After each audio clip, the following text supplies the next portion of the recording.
Stepping into the flashiest gun shop in town, an old man in a faded jacket looked entirely out of place. Laughing, the staff handed him the most rusted, crooked garbage rifle on the rack, eager to humiliate him. They didn't know they had just handed a master sniper his brush and canvas. Apex Precision and Tactics was a shrine to modern warfare, smelling faintly of synthetic gun oil, black coffee, and unearned ego.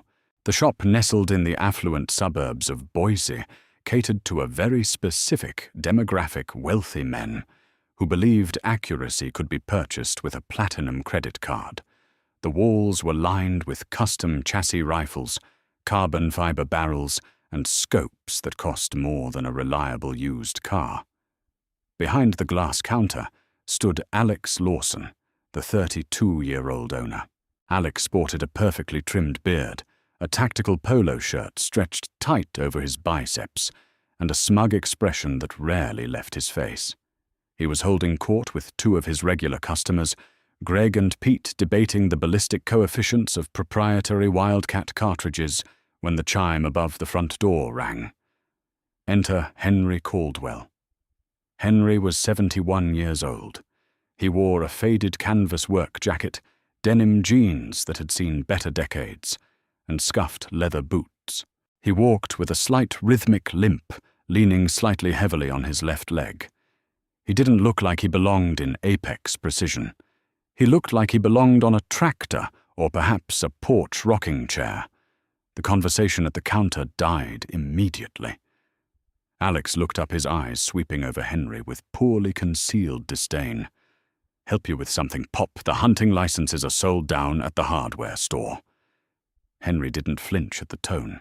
He walked up to the counter, his pale blue eyes calm and observant. "I saw the flyer in the window," Henry said, his voice gravelly but steady.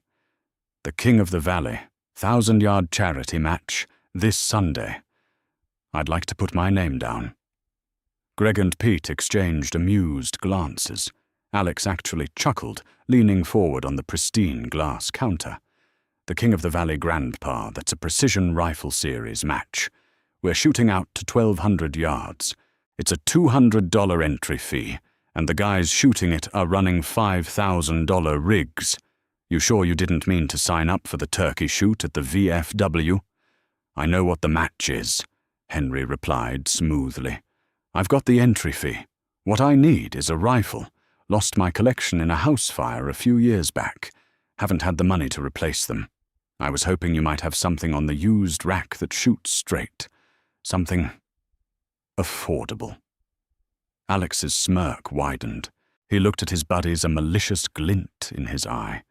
He saw an opportunity for a legendary shop story, the day a senile old boomer thought he could compete with the tactical elite on a Social Security budget. "Affordable," Alex repeated, dragging the word out.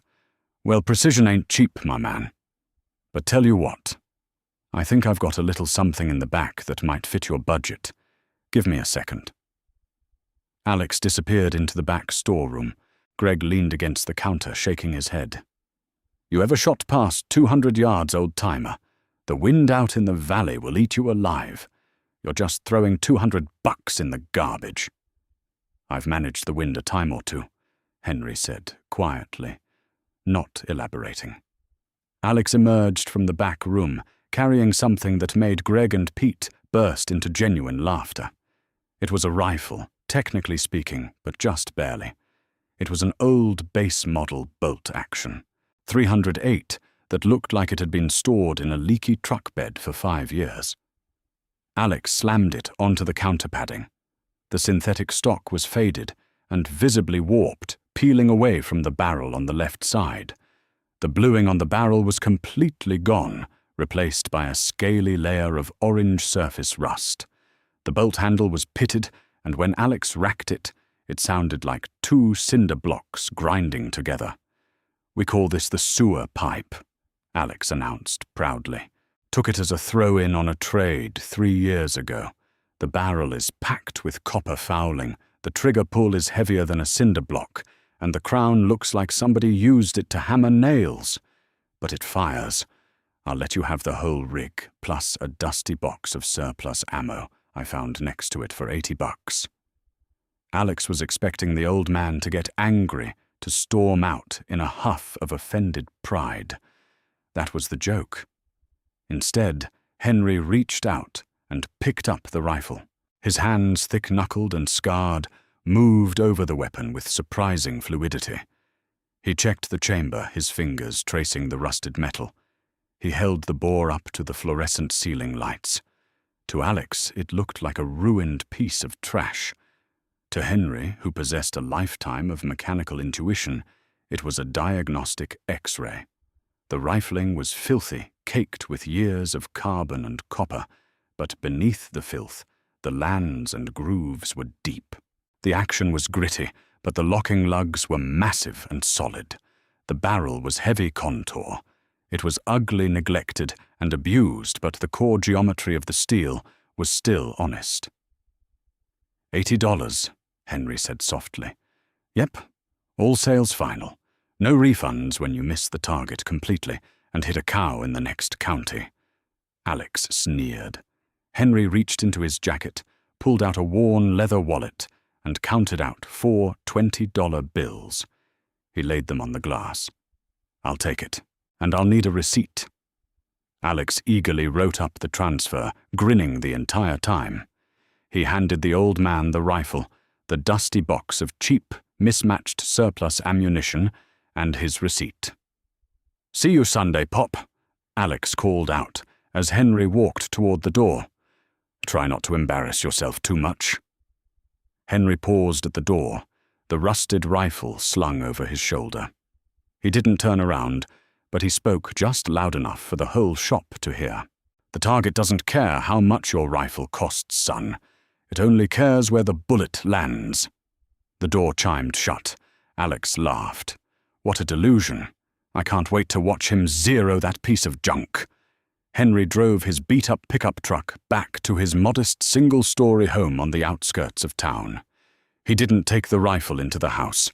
He walked straight to the detached cinder-block garage in the back. He flipped the light switch, illuminating a space that looked vastly different from the chaotic mess of a typical garage. There were no discarded toys, no piles of cardboard boxes. Instead, there was a heavy steel workbench anchored to the concrete floor, lined with an array of precision machinist tools, micrometers, calipers, specialized vices, Arkansas sharpening stones and brass punches. Henry Caldwell was not just an old man with a fleeting interest in firearms. From 1974 to 1992, Gunnery Sergeant Henry Caldwell had served in the United States Marine Corps. But he wasn't just an infantryman. He was a master armorer, stationed at the Precision Weapons Section in Quantico, Virginia. Before the military outsourced their sniper rifles to massive defense contractors, men like Henry built them by hand. They took standard-issue receivers and, through sheer craftsmanship, dark magic, and hundreds of hours of labor, transformed them into M40A1 sniper rifles weapons, capable of surgical lethality at 1,000 yards. Henry had built the rifles that legendary Marine Scout snipers had used to dominate the battlefields of the late 20th century. He understood the mathematics of steel vibration and expanding gases better than most engineers. He placed the sewer pipe on the workbench. Under the harsh yellow light, it looked even worse. But Henry felt no pity for the neglected machine. He only saw the blueprint of what it could be. All right, Henry muttered to the empty garage. Let's see what you've got left in you. The teardown was brutal. The screws holding the action to the cheap plastic stock were rusted shut. Henry had to use a torch and penetrating oil just to break them free. When he finally separated the steel from the plastic, he saw why the gun shot terribly. The plastic stock was flimsy, warping under the slightest pressure, pressing unevenly against the barrel and completely ruining the rifle's barrel harmonics. He started with the heart of the weapon, the barrel. He didn't use modern aggressive chemical solvents that would eat away at the metal. He used a process he had perfected 30 years ago, hand lapping. Henry poured molten lead into the end of the barrel around a steel rod, letting it cool to create a perfect custom-fit slug that mirrored the exact interior dimensions of the bore. He coated this lead lap with a fine, diamond dust abrasive compound. For 3 hours, Henry worked the rod back and forth through the barrel by hand. Push, twist, pull. Push, twist, pull. Sweat beaded on his forehead, his arthritic shoulder burning with the repetitive motion. He was acting as a human CNC machine, polishing the inside of the rusted barrel to a mirror finish, smoothing out the microscopic burrs and pitting without altering the crucial diameter of the rifling. When he finally pushed a clean cotton patch through the inside of the barrel, gleamed like a silver coin. Next was the crown, the absolute end of the muzzle where the bullet exits. Alex had been right. It looked like it had been dropped on concrete. Even a microscopic imperfection at the crown would allow expanding gases to escape unevenly, throwing the bullet off course the millisecond it left the barrel.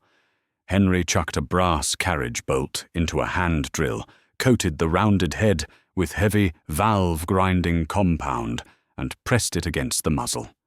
He worked it slowly, rotating the drill in a circular motion, grinding away the damaged steel until he had cut a perfectly uniform, recessed 11-degree target crown. It was an old-school gunsmithing trick completely archaic by modern standards, but functionally flawless. Then came the trigger. It was a sealed factory unit designed to be lawyer-proof and unadjustable. It felt like dragging a piano across a gravel road. Henry punched out the retaining pins and completely disassembled it, laying out the tiny springs and sears on a white towel. Pulling down a jeweler's loop over his eye, he took a translucent Arkansas hard stone and began to hone the engagement surfaces of the sear. He worked with microscopic precision, removing mere molecules of steel. He changed out the heavy factory spring for a lighter piece of piano wire he fashioned himself. When he reassembled the trigger group and tested it, there was no creep, no grit. It broke like a glass rod, snapping in a quiet room, right at a crisp 1.5 pounds. The biggest challenge was the stock. The flimsy plastic was unsalvageable in its current state. Henry took a Dremel tool and ruthlessly gouged out the entire interior channel of the stock. He went to a corner of the garage, dug through a trash can, and pulled out 2 broken carbon fiber golf club shafts he had found at a yard sale. He cut them to length, laid them into the hollowed-out stock to act as rigid internal scaffolding, and mixed a massive batch of marine-grade epoxy. He filled the stock with the epoxy, embedding the carbon fiber. Then he applied a release agent to the rifle's action and pressed it down into the wet epoxy, bolting it perfectly straight. He left it to cure for 24 hours. When he popped the action out the next day, the epoxy had hardened into a perfect custom-molded cradle for the receiver. The barrel was now completely free-floated, not touching the stock anywhere. The flimsy plastic was now as rigid as a steel I-beam. To top it off, Henry pulled a heavy olive-drab steel box from under his workbench. Inside, wrapped in oiled cloth, was a vintage fixed 10-power Unertl sniper scope. It was heavy-scarred and obsolete by Alex Lawson's standards, but the Japanese glass inside was perfectly clear and the mechanical tracking was indestructible. Henry mounted it to the rifle, using heavy steel rings he hand-lapped to ensure perfect alignment. Finally, he looked at the ammunition Alex had sold him. It was military surplus ball ammo, mass-produced, inconsistent garbage, meant for machine guns, not precision rifles. If he shot this, he would miss. Henry didn't have the money for premium match-grade ammunition, but he had time, and he had a kinetic bullet puller. He spent the entire night disassembling all 60 rounds of the cheap ammunition. He poured out the gunpowder from each cartridge into a single bowl and mixed it thoroughly to ensure a consistent burn rate. Then, using an antique balance beam scale, he weighed the powder charges out one by one to the single tenth of a grain, pouring the exact same amount back into each brass casing. He took the cheap bullets, polished them slightly, and reseated them into the casings using a hand press, measuring the concentricity with a dial indicator to ensure the bullets were perfectly straight, not tilted even a fraction of a millimeter. He had just turned garbage surplus ammunition into custom hand-tuned match-grade cartridges. When Henry finally stepped back to look at his creation, it was still breathtakingly ugly. He had spray-painted the stock and barrel with a flat matte khaki spray paint to cover the epoxy and the remaining exterior rust. It looked like a prop from a post-apocalyptic movie. It looked like junk. But Henry knew the truth. Hidden beneath the ugly exterior was a perfectly bedded action, a mirror-polished bore, a surgical trigger, and mathematically flawless ammunition. It was a wolf draped in the rotting skin of a sheep. On Friday evening, as the sun began to dip behind the mountains, Henry drove out deep into the Bureau of Land Management Public Desert. He set up a steel plate the size of a dinner plate across a canyon. He unrolled a canvas shooting mat lay down in the dirt and loaded 3 of his hand-tuned cartridges into the ugly rifle. He settled in behind the vintage scope. His breathing slowed. His heart rate dropped. The arthritis in his joints faded away, replaced by the cold, familiar mathematics of the crosshairs. He read the mirage dancing in the desert heat to gauge the wind. He pressed the perfectly tuned trigger. Crack. 3 seconds later, the faint ding of lead striking steel echoed back across the canyon. Henry worked the bolt, which now glided like glass on oil, and fired twice more in rapid succession. Crack, crack. He stood up, walked back to his truck, and pulled out his spotting scope. He focused it on the steel plate 800 yards away. Right in the dead center of the white-painted steel, there was not a scatter of hits. There was a single ragged gray smear where 3 bullets had struck exactly the same place, practically passing through the exact same hole. Henry Caldwell smiled a slow, dangerous expression that stripped years from his face. The rifle was a laser beam. The trap was fully set. Sunday was going to be an interesting day. The crisp Sunday morning air at the high desert range was thick with the scent of unburnt gunpowder, synthetic lubricants, and overwhelming masculine ego. The parking lot behind the firing line looked like a luxury car dealership had collided with a military surplus expo. Lifted trucks with massive off-road tires were parked alongside expensive imported SUVs. Their tailgates were lowered, displaying a stunning array of modern precision weaponry. These were not hunting rifles. They were specialized ballistic instruments. Heavy steel barrels were bolted into aerospace-grade aluminum chassis systems, topped with optics that featured illuminated reticles and complex milling grids. Men in moisture-wicking tactical shirts walked around with expensive electronic weather meters hanging from their necks, constantly checking the barometric pressure and humidity levels on their smartphones. Alex Lawson stood at the center of the largest group, holding court, beside a massive cooler of energy drinks. His personal competition rifle rested on a velvet-lined cleaning mat. It was a masterpiece of modern engineering, chambered in a hypervelocity 6.5mm cartridge, featuring a carbon fiber-wrapped barrel and a titanium action. It was a $7,000 rig, and Alex made sure everyone within earshot knew its exact specifications. Greg and Pete were flanking him, nodding in aggressive agreement as Alex loudly complained about the slight inconsistency in his latest batch of premium factory ammunition. The low, rhythmic crunch of gravel interrupted his monologue. Henry Caldwell's faded blue pickup truck rolled slowly into the staging area, its suspension squeaking in protest as it navigated the deep ruts. Henry parked on the far edge of the lot, away from the glittering display of modern wealth. When he stepped out of the cab, he looked exactly as he had in the shop: faded canvas jacket, worn jeans, and scuffed boots. He reached behind the bench seat and pulled out a battered canvas rifle drag bag. A ripple of condescending laughter spread through Alex's group as they watched the old man walk toward the registration tent. "I cannot believe he actually showed up," Alex sneered, taking a loud sip of his energy drink. "I figured he'd realize what a joke that garbage rod was the second he tried to zero it. This is going to be incredibly painful to watch. We should start a betting pool on how many shots it takes before the bolt completely jams." Pete chuckled, adjusting his designer sunglasses. "I give it 3 rounds before that rusted piece of junk violently detonates in his hands." The match director, a stern, sun-leathered, retired police officer named Mitchell, called the shooters together for the safety briefing. He outlined the course of fire. The match was designed to be a grueling test of both equipment and shooter.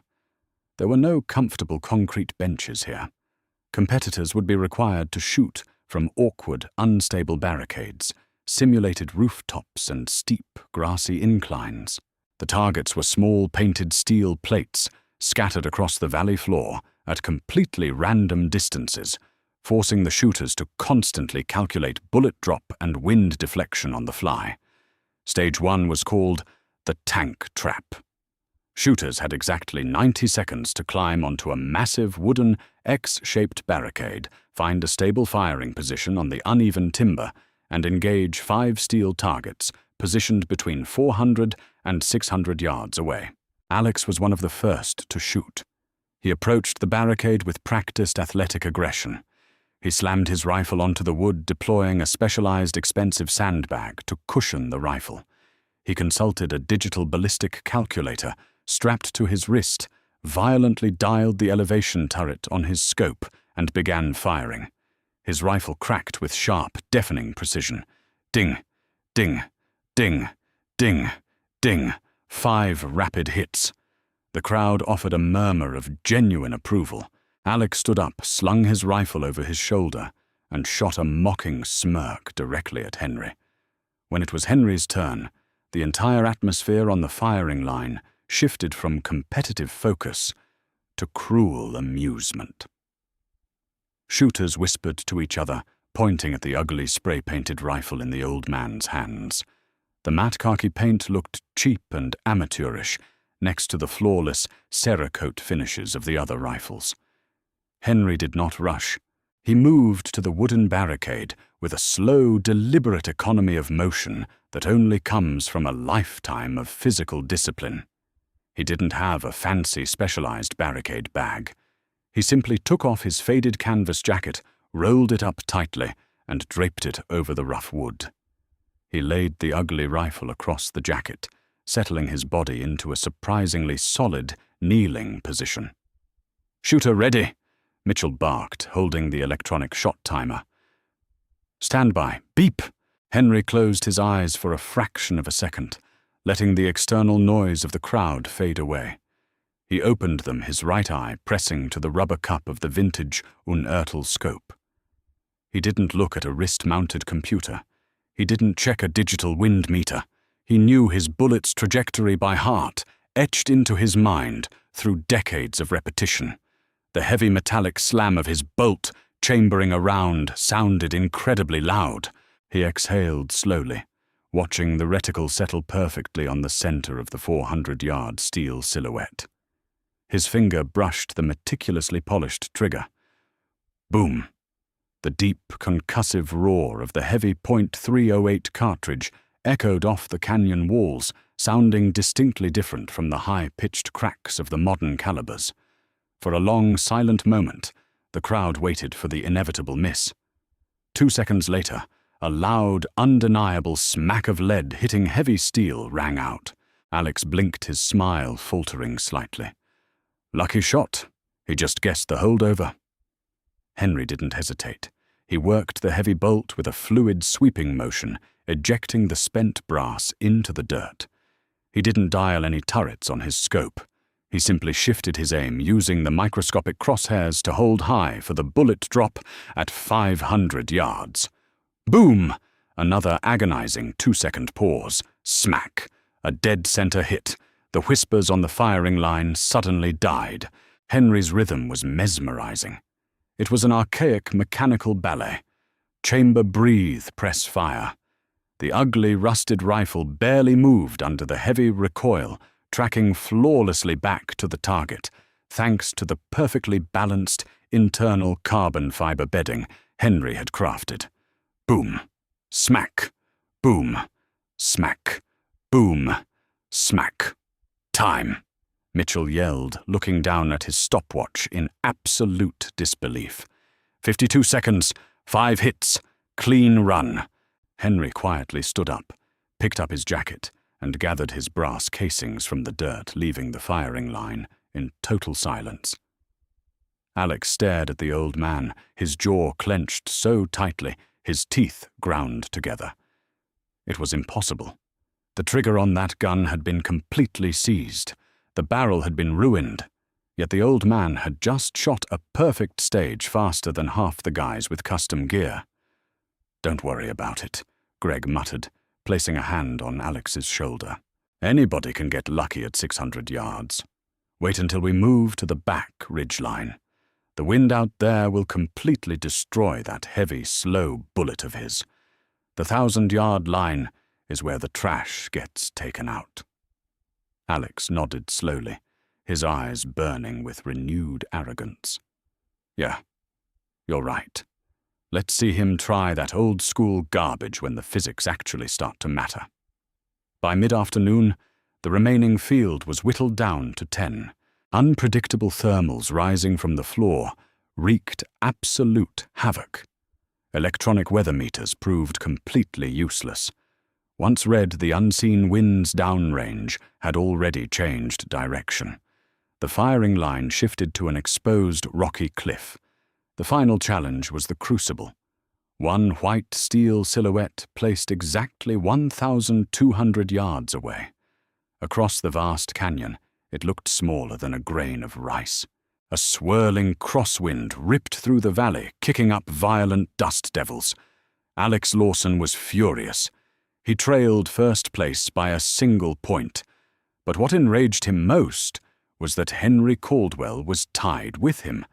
It was Alex's turn. He threw himself onto his shooting mat, face red with frustration. He deployed his bipod, frantically checking his meter. The numbers bounced wildly.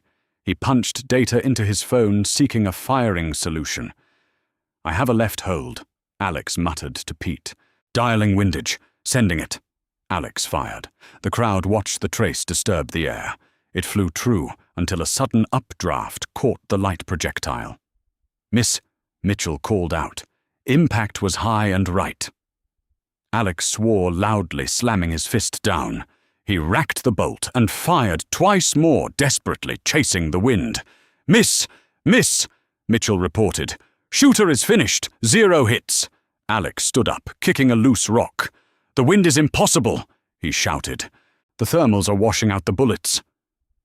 "Shooter Caldwell," Mitchell announced loudly, ignoring the outburst. Henry walked slowly to the edge. The wind whipped his faded jacket. His posture remained entirely relaxed. He laid out his canvas mat and settled behind the ugly rifle. He had no spotter. He had no electronic weather meter. He simply lay still, staring through his scope. For 2 long minutes, Henry did absolutely nothing. He watched the dry grass bend. He studied the angle of dust blowing off a rock face.